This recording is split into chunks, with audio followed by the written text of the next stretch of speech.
تيجي تشرب قهوه هنا تمزج منها بصراحه، يعني قهوه بتعمل على الفحم. ده عند ابو علي بيعمل احلى قهوة في اسكندرية كلها على الفحم.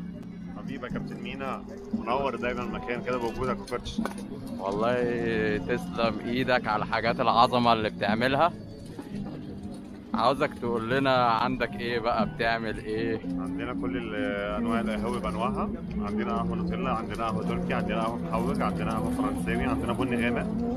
عندنا كل حاجه يعني الناس بتحبها، وفي افتكاسات او اختراعات كتير دايما بنقنع بيها العميل اللي قدامنا وهكذا. ان شاء الله عليك يا ابو علي. بس اهم حاجة الفيو. طبعا يا كابتن مينا، الفيو صح ما يتعوضش. قائد فريق أليكس بايك فوريفر كابتن كريم سعيد. كل خميس لازم نيجي ندوق القهوه من ايد ابو علي.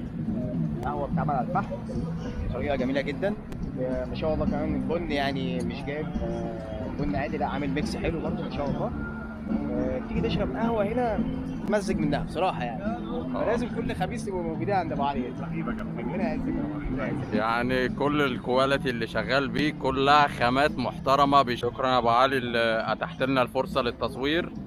قول لنا بس اهم حاجة، المكان بتاعك فين؟ نفق الابراهيميه على البحر جنب لونا بارك. تمام، نورونا في اي وقت ومكانكم دايما.